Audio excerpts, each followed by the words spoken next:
Good evening, Democrats. Thank you, Chicago. Here's a sentence I never thought I'd hear myself saying. I'm Pete Buttigieg, and you might recognize me from Fox News.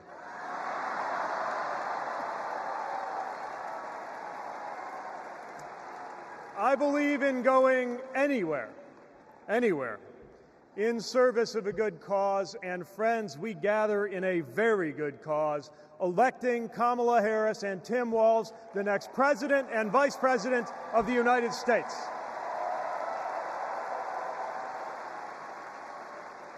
The choice could not be clearer.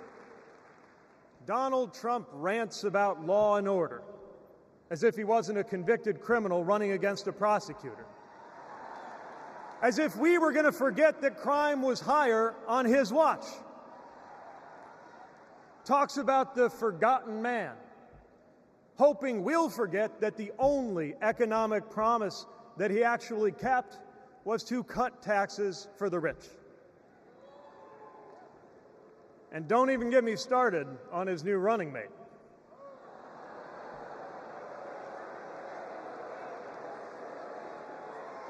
At least Mike Pence was polite.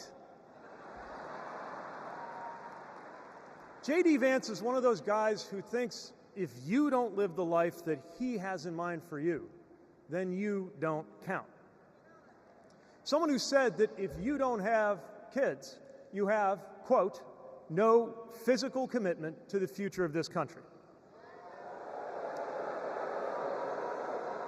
You know, Senator, when I deployed to Afghanistan, I didn't have kids then. Many of the men and women who went outside the wire with me didn't have kids either. But let me tell you, our commitment to the future of this country was pretty damn physical.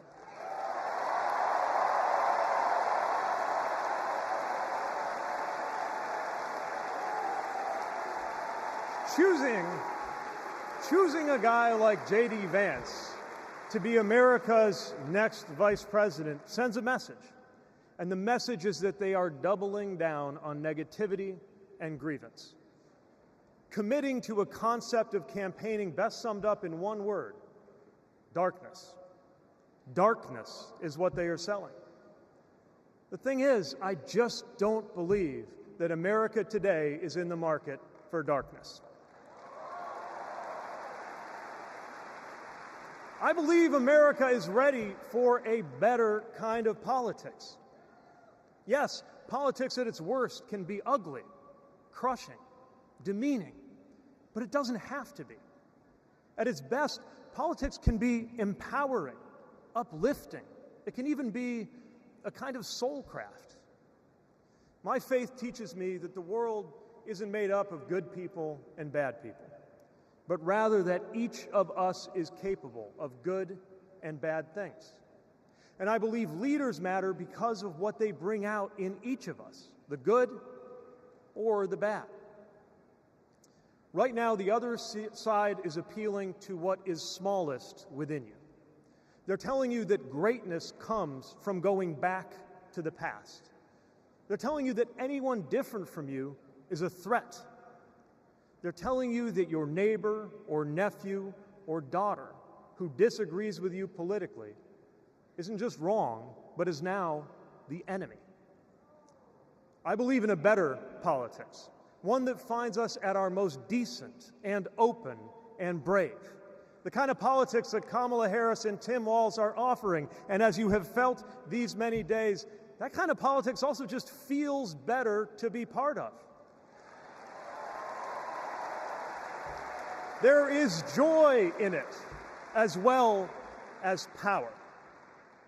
And if all of that sounds naive, let me insist that I have come to this view not by way of idealism, but by way of experience. Not just the experience of my unlikely career. Someone like me serving in Indiana, serving in Washington, serving in uniform. I'm thinking of something much more basic. I'm thinking of dinner time at our house in Michigan. when the dog is barking and the air fryer is beeping and the mac and cheese is boiling over, and it feels like all the political negotiating experience in the world is not enough for me to get our 3-year-old son and our 3-year-old daughter to just wash their hands and sit at the table.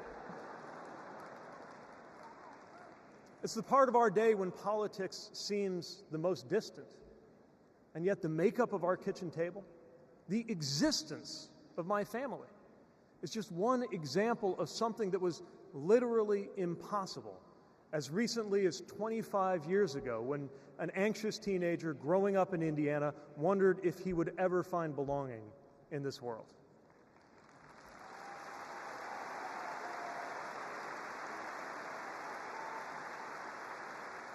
This kind of life went from impossible to possible, from possible to real, from real to almost ordinary in less than half a lifetime.